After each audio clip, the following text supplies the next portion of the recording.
तुम्ही पाहत आहात MCN न्यूज मराठी। महाराष्ट्र शासनाच्या प्रशासनाचा नियोजन शून्य कारभार जाहीर निषेध। 26 जानेवारी एवढ्या मोठ्या प्रजासत्ताक दिनी बुलढाणा जिल्ह्याला झेंडावंदन करण्याकरिता महाराष्ट्र राज्याचा प्रतिनिधी कोणीही मंत्री आले नाही। हा अधिकार पालकमंत्र्याचा असतो। आम्ही टी व्हीमध्ये पालकमंत्र्याचं ऐकलं की ते आजारी असल्यामुळे आले नाही। केंद्राचे मंत्री प्रतापराव जाधव यांनी यांचं बयान दिलं, मी जिल्ह्यात होतो परंतु मला कलेक्टरनं सांगितलंच नाही। जिल्हाधिकारी यांनी हा झेंडावंदन केलं।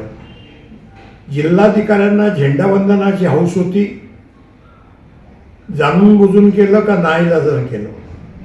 पालकमंत्री येत नाही हे जिल्हाधिकाऱ्यांना केव्हा समजलं, आणि पालकमंत्री येत नाही तर यांनी केंद्रीय मंत्री प्रतापराव जाधव यांना का नाही सांगितलं की आपल्या हस्ते झेंडावंदन आहे।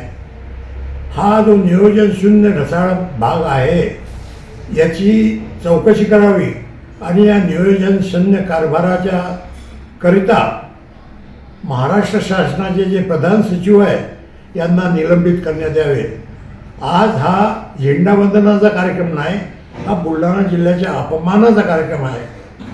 प्रजासत्ताक दिना एवढा दिन कोणताच नाही आहे, आणि या दिवशी जिल्हाधिकारी आणि प्रशासन हे झोपलेलं आहे।